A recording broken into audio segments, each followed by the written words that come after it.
Halo, sobat podcast in Dubai. Selamat datang di episode kali ini. Topik untuk episode kali ini sangat luar biasa. Jadi kali ini kita berbicara tentang semangat One TNI milenial dalam misi perdamaian UNIFIL. Jadi kita kedatangan tamu dari kapal Republik Indonesia, kapal perang Republik Indonesia KRI France Kaisepo 368. Wah, kita kedatangan tamu yang luar biasa, yang dua wanita tangguh, teguh, kuat. Oke, langsung saja kita perkenalkan dua wanita ini Angkatan Laut, yaitu bersama Mbak Delisa dan Mbak Nabila. Selamat datang Mbak Delisa dan Mbak Nabila. Terima kasih di podcast kita kali ini. Oke, baik, bisa kita perkenalkan diri ya, mulai dari Mbak Delisa. Nama, tempat tanggal lahir, pangkat, status mungkin. Selamat. Baik, terima kasih. Perkenalkan, nama saya Delisa Doritasari, pangkat Leda Laut Elektronika garis miring W. Untuk tempat tanggal lahir di Sidoarjo 29 Juni 1997. Jadi bisa dibilang umur saya 25 tahun, jalan 26 tahun. Posisi saya di KRI FKO 368 ini sebagai wakil perwira divisi deteksi dan komunikasi. Jadi sesuai usia itu saya masih lajang, belum nikah. Oh, ini sebagai promosi. Tapi bukan promosi satu sebenarnya sih. Ini lebih ke promosi pangkat, naik pangkat, ya kan? Ya itu. Oke, setelah mungkin ya dilanjutkan dengan Mbak Nabila. Baik, terima kasih atas kesempatan yang telah diberikan. Perkenalkan, nama saya Nabila Maharani, pangkat Sedang Navigasi Wanita. Untuk tanggal lahir Malang 29 November 2000. Jadi saya baru berusia 22 tahun dan akan jalan 23 tahun. Lalu untuk job kami di KRI France Kaisepo 368 ini sebagai operator arpada heli ya. Oke, jadi bisa bawa helikopter gitu ya? Bukan, ini itu untuk arpada heli, radarnya ya, radarnya. Luar biasa emang. Jadi dua wanita TNI ini jauh-jauh ke Lebanon, meninggalkan keluarga, sanak saudara, dan mereka ini masih muda-muda gitu loh. Tapi berani ya untuk meninggalkan tanah air demi tanah air Indonesia. Indonesia. Wow, Indonesia. Apapun untuk Indonesia. Oh, pasti itu luar biasa. Baik, selanjutnya saya pengen tahu nih dari Mbak Delisa mungkin ya. Jadi dibantu sama Mbak Nabila tentang stigma gender role. Nah itu Mbak Delisa sama Mbak Nabila ini kan perempuan, tapi maksudnya bertugas sebagai personil TNI Angkatan Laut yang notabene itu rata-rata dikelilingi oleh laki-laki gitu kan. Nah, gimana menurut Mbak Delisa atau Mbak Nabila gitu, misalnya kerja di tengah atau dikelilingi oleh laki-laki, kerjaan laki-laki, tugasnya laki-laki. Nah itu sebagai perempuan gimana untuk bisa menjalankan tugas dengan baik dan benar? Jadi mungkin dari Mbak Delisa mungkin. terima kasih. Jadi saya jelasin dulu gender. Gender itu apa sih? Gender itu keadaan di mana antara hak, peluang dan tanggung jawab itu tidak dibatasi oleh jenis kelamin, pria ataupun wanita. Jadi mungkin bisa dibilang sama lah hak kita, hak dan tanggung jawab pria dan wanita. Nah, untuk kita di mana minoritas dikelilingi oleh banyak laki-laki ya di kapal itu, tentunya menjadi sebuah tantangan bagi kita untuk bisa tetap eksis, tetap berani, tangguh dan percaya diri dalam melaksanakan tugas kita masing-masing. Jadi gimana cara kita adaptasi kepada pekerjaan kita di kapal, adaptasi dengan laki-laki di sekitar kita, cara interaksi, komunikasi kita itu harus terjalin dengan baik. Oh, jadi terjadi banyak tantangan juga ya bagi wanita ini ya sobat podcast Indobay ini. Nah itu tantangannya apa aja itu? Mungkin bisa dijelaskan siapa? Mungkin Mbak Nabila mungkin tantangannya. Baik, dari sebelumnya ya saya akan menjelaskan kenapa bisa untuk kita berbaur, dan kita ini minoritas, hanya beberapa 8 orang bahkan di KRI di antara 119. 100 dari 100 Dari 119 kami yang ke-8. Jadi 111-nya adalah pria. Iya, jadi berapa persen saja gitu sobat podcast Indobay? Cuma berapa persen tapi Bisa gitu Bisa. ya, mampu ya. Mampu. Luar biasa. Terus Jadi sebelumnya itu mulai dari pendidikan. Pendidikan itu dimulainya dari sipil ke militer. Kita sudah dituntut. Awalnya memang berat dalam kita untuk menjalani hal tersebut. Mulai dari dilatihnya, disamakan dengan pria, entah itu larinya atau fisiknya, itu disamakan dengan pria. Oh, jadi benar-benar disamakan dengan pria dalam hal pelatihan, pelajaran, apapun yang diterima, apapun yang kami terima, termasuk ke bimbingan mental. Kita juga disamakan, tapi meskipun ada porsinya sendiri-sendiri, tapi tetap kami dituntut untuk sama. Contohnya apa? Contohnya seperti dituntut, awalnya dituntut untuk menjadi danyon. Dalam untuk yang pertama kan sipil ke militer itu pendidikannya ya. Betul. Jadi untuk pendidikannya itu di danyon letting kami. Kebetulan kami letting 40 gelombang 2 ya. Jadi saat laporan ke pembawa apel itu juga harus tegas, lugas, dan pokoknya kita bagaimana caranya bisa beradaptasi. Iya, beradaptasi dengan pria. Dan itu terbawa hingga penugasan. Jadi di penugasan ini sudah didewasakan, sudah tidak ada untuk dituntut. Dituntut lagi, itu sudah tidak ada. Sehingga sudah terbiasa. Sudah terbiasa dengan tugas-tugas yang sudah diberikan gitu ya. Luar biasa. Jadi dari awal memang saya tidak salah ya. Saya sudah mengatakan wanita kali ini yang kita sambut ini adalah wanita tegas, teguh, kuat. Nggak salah emang ya kan. Jadi ini kan jauh dari tanah air, dari Indonesia gitu kan. Bisa nggak menceritakan sedikit tentang kemampuan di luar bidang militer atau prestasi yang pernah diraih oleh Mbak Nabila mungkin atau Mbak Delisa, apa saja gitu, kemampuannya, mungkin bisa nyanyi, mungkin bisa nari atau apapun itu bisa dijelaskan mungkin biar semangat yang nonton ini semangat gitu, jadi perempuannya semangat. Apa coba?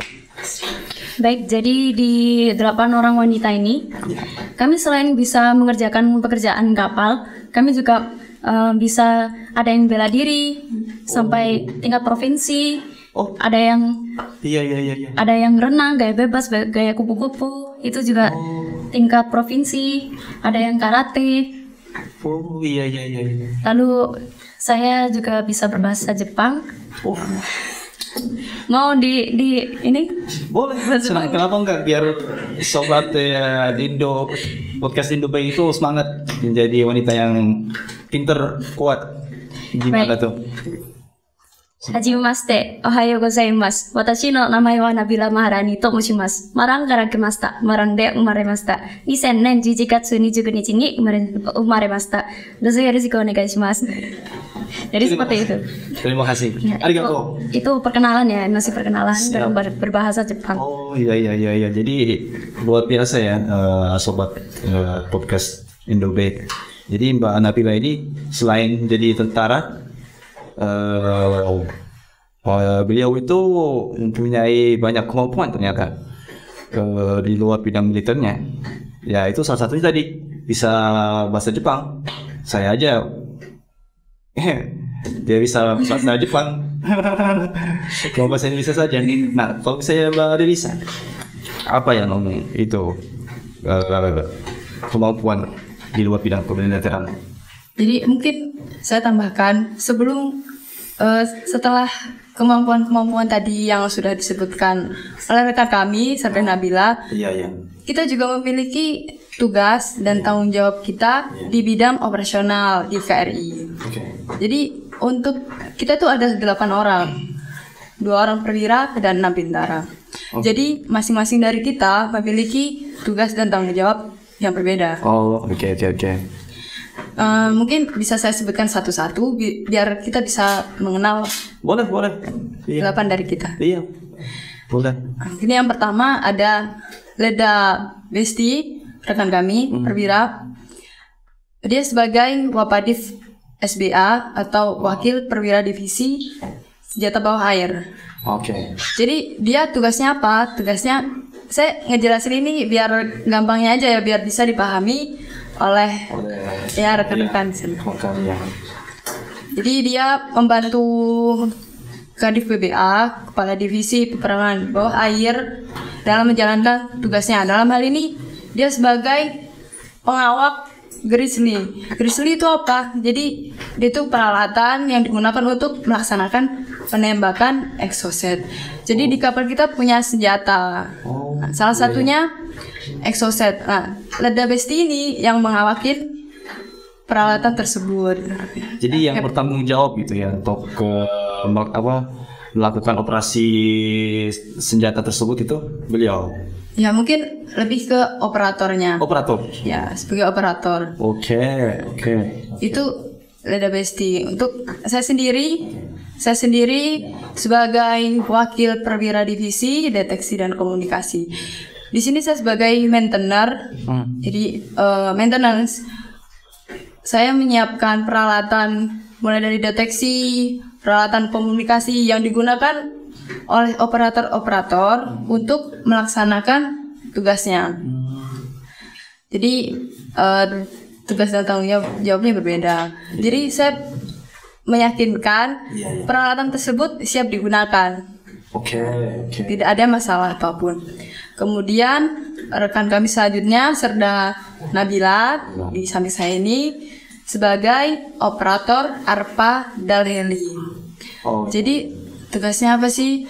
Jadi dia melaporkan kontak-kontak permukaan melalui radar ARPA tersebut kepada HDO. HDO itu apa? Heli Direction Officer. Kemudian rekan kami yang lain ada Serda Sekar. Serda Sekar ini juga sebagai operator ARPA EGDIS. Dia bertugas untuk melaporkan kontak-kontak permukaan. Kemudian untuk Serda Aisyah juga seperti itu, juga sama halnya dengan Serda Sekar. Lalu untuk Aisyah ini juga merangkap sebagai operator sonar. Jadi untuk mendeteksi bawah air. Ya, jadi Serda Aisyah dia melaporkan kontak-kontak bawah air, sonar itu sendiri. Kemudian selanjutnya ada Serda Vidya. Serda Vidya ini sebagai juru isyarat 1. Tugasnya adalah menerima dan mengirim berita melalui isyarat bendera atau lengan. Kemudian selanjutnya ada Serda Sri. Itu dia sebagai storekeeper. Tugasnya menginventarisir barang yang keluar dan masuk. Jadi data-data kapal kita itu tertib. Jadi semua terkoordinir gitu ya. Jadi semua dikoordinir gitu. Ya, semua terkoordinir. Jadi tugas kita masing-masing ini saling keterkaitan. Jadi di luar dari kemampuan kita tadi, kita juga memiliki tugas dan tanggung jawab operasional kita. Jadi mungkin pandangan orang kepada wanita itu lemah. Lemah. Bahkan ada nih yang notabene yang dikerjakan pria atau kebanyakan diketahui pria, yaitu Sedanike. Dia sebagai asisten Bama. Jadi asisten Bama itu apa sih? Jadi dia itu yang bertanggung jawab dari bakap-bakap kapal atau jadi ada yang rusak, dia yang ganti, atau dia kurang pengecatan, dia ngecat. Dia bertanggung jawab lah. Kalau saya ada yang kurang pas gitu, beliau yang langsung turun tangan gitu, yang tanggung jawab gitu. Iya. Jadi luar biasa emang wanita-wanita yang ada di KRI Frans KSEPO ini, selain kerjaan sebagai koordinator ya, itu pekerjaan berat yang dilakukan oleh pria itu dilakukan atau dikerjakan oleh wanita. Itu luar biasa itu. Iya kan? Mungkin bisa dibilang Serda Niken itu asbama pertama, asbama awal saya bilang pertama. Iya. Jadi saya rasa hebat. Jadi perawatan kapal itu dia bisa mengerjakan. Jadi mengecat, mengetok itu hal biasa buat kami. Oh iya. Yang itu sebenarnya itu kerjaan pria. Pria, notabene pria. Tapi mampu ya. Mampu. Ya itulah kita kan maksudnya tantangan itu tadi kan namanya tantangan. Tapi kita bisa. Ada hubungannya itu. Ya. Sip. Ada rekan kami juga, Leda Besti. Dia perannya juga sebagai pakor atau pater, perwira koordinator atau perwira tertua dari One TNI Unifil. Jadi jabatan di luar jabatan pokoknya itu. Jadi di Unifil ini ada beberapa One TNI, ya tentara wanita TNI. Nah di situ ada satu perwira tertua, yang ditunjuklah oleh Leda Besti ini. Jadi dia bertanggung jawab daripada semua One TNI ini, sehingga kegiatan-kegiatan One TNI ini dapat terorganisir. Jadi kita bisa memonitor, memantau kegiatan-kegiatan One TNI sehingga tidak ada yang keluar dari koridor kita lah. Atau dari aturannya. Jangan ranah kerjaannya. Ya, karena kan kita sebagai kowal atau tentara wanita, kita itu memiliki peraturan sendiri. Kami sebagai kowal Korps Wanita TNI Angkatan Laut, jadi semua kegiatan kita itu berdasarkan Peraturan Kepala Staf Angkatan Laut Nomor 31 Tahun 2021. Jadi segala tindakan kita itu sudah ada aturannya. Jadi kita nggak bisa sembarangan melakukan apa A B C, tapi kita sudah ada koridornya di sesuai arahan gitu ya. Sesuai arahan. Sesuai arahan komandan yang jelas. Sesuai arahan Peraturan Kepala Staf Angkatan Laut.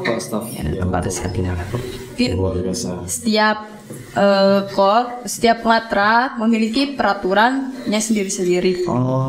Iya. Termasuk ke dari Kowan ya namanya ya. Korps Wanita Angkatan Laut. Betul. Nah, berbicara soal Kowal, yaitu Korps Wanita Angkatan Laut. Nah, mungkin Mbak Nabila bisa menjelaskan tentang cara adaptasi Kowal itu, ya kan? Dengan lingkungan di mana mayoritas itu ada pria. Itu gimana gitu? Adaptasinya baik dari segi lingkungan, kerjaan. Baik, dari yang Kowal sendiri itu. Iya, terima kasih. Dari awal yang sudah saya sebutkan, mulai dari pendidikan itu, kita kan sudah dibentuk secara mental, secara fisik pun juga disamakan dengan pria.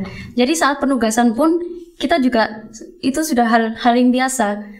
Apalagi ditambah dengan kita kerjasama, lalu saling membantu, saling menguatkan satu sama lain dalam lingkup Kowal itu kuat, sehingga kita dalam menjalani penugasan yang notabene pria, yang mayoritasnya pria, kita bisa dan kita mampu. Siap. Jadi meskipun tantangannya berat, tapi dengan kerjasama antara Kowal ataupun personil pria, itu tugas menjadi berjalan gitu ya, tidak menjadi berat sekali gitu. Tidak. Jadi mungkin ada tambahan lagi. Itulah kenapa kita setiap kegiatan di kapal itu kita bersama-sama, kita bareng-bareng, kita nggak ada yang dibedakan. Ini tempat Pria. makan awal, ini tempat makan pria, kita nggak ada. Iya, Jadi dari apel, makan, olahraga, semua itu kita jadi satu. Jadi satu. Ya, jadi satu, nggak ada yang dibedakan. Oke. Mungkin sekalian promosi. Boleh. Kan kita nih di luar tadi mungkin ada yang belum disebutkan. Nah itu Nah, boleh. Itu informasi yang baru juga kan bagi Ya, mungkin- sobat podcast Indobayi ya. iya, kan nanti bisa diundang juga. Betul. Jadi dari Leda Besi tadi itu dia MC-nya bagus, dia komunikasinya dia bagus. Oke. Iya. Kemudian rata-rata dari kita semua ini penari juga. Oke. Penari kita bisa nari, ada yang tanduk majeng, tari galung dari Kalimantan Tengah itu. Oh. Jadi Iya. ya kita bisa. Terus Serdaniken yang memiliki suara yang bagus, kompal yang bagus itu. Iya. Jadi terus Serda Sri tadi dia olahraganya bagus, dia main basket bagus, masaknya juga lezat.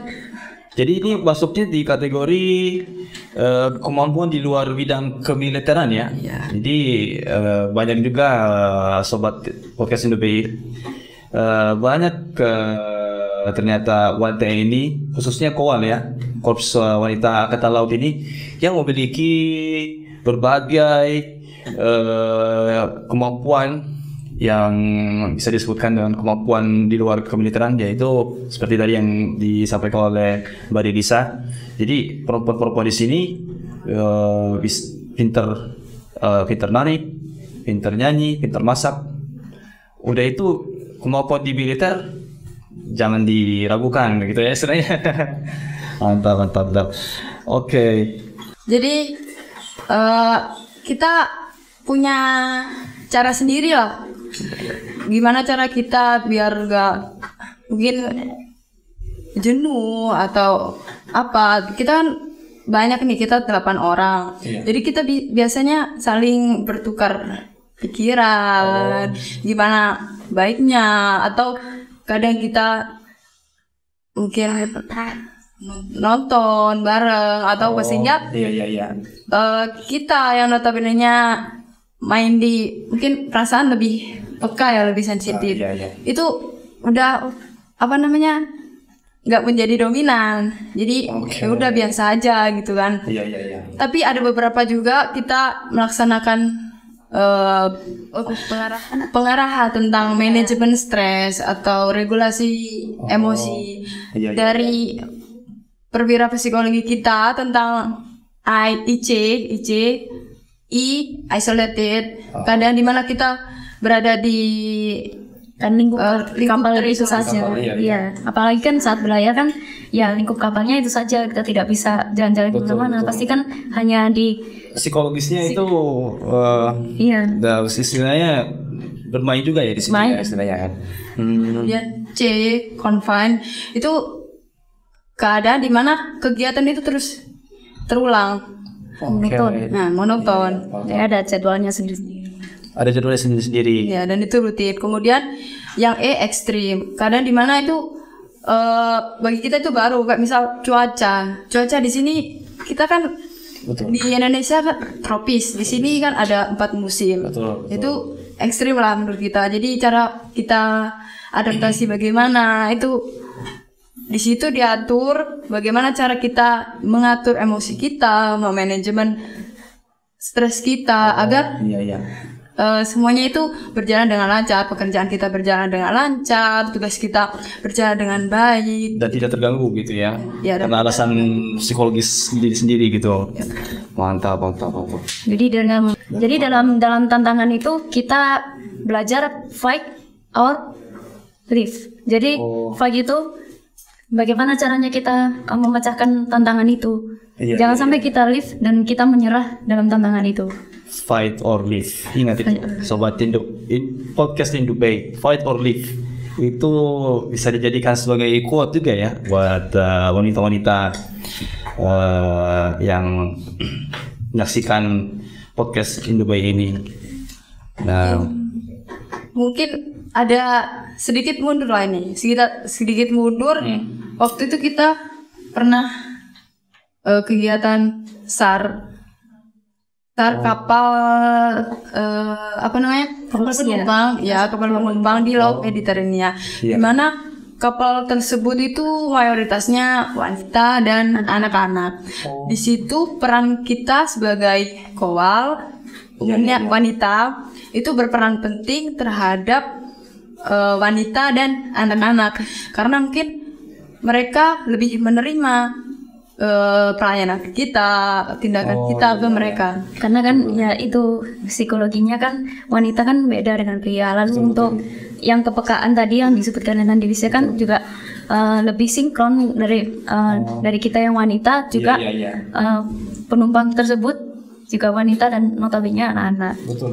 Disitulah kelebihan kita, lebih telaten, lebih peka ya terhadap mereka. Jadi peran kita di Satgas ini tuh sebenarnya berperan penting sekali. Iya. Peran wanita itu sendiri ya. Iya, peran Wanita itu sendiri. ya, khususnya saya kowal di Satgas MTF Unifil ini. Itu sangat penting. Dan teman-teman yang lainnya juga mungkin ya, teman-teman Yang lain. kowal yang lainnya. Bahkan di situ juga ada yang teman rekan-rekan kita yang saat ada bayi atau ada anak kecil yang bersifatnya lebih keibuan. Jadi mereka itu lebih bisa menerima. Bayangkan kalau sekapal itu hanya pria. Laki, iya. Apakah dia bisa menerima? Pasti yang cewek-cewek atau anak-anak ini berpikirnya itu sensitif sekali. Pasti Sensitif. Bahkan niatnya itu menolong. Bisa jadi kan niatnya menolong, tapi di pikiran wanita tersebut kok deket-deket. Betul. Tapi kalau kita yang melayani mereka, yang membantu mereka, pasti kan mereka kan juga humble, menerima kita. Jadi seperti itu. Apalagi kan yang korbannya saat itu kan rata-rata berbangsa Arab ya. Jadi kita tahu kalau misalnya bangsa Arab itu agak sedikit sensitif antara pria dan wanita itu. Iya. Ya, memang kita ada masalah ke komunikasi, tapi kan dengan pelayanan dan tindakan kita terhadap mereka, mereka tahu kalau mereka itu diperhatikan, dipedulikan. Nah, karena ya kelebihan wanita sendiri itu dia lebih peka, lebih sensitif terhadap anak-anak dan perempuan lainnya. Jadi adanya kowal dalam Satgas ini itu memiliki warna tersendiri. Betul.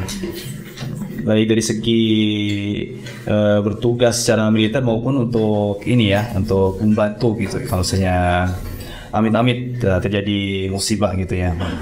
Siap, luar biasa.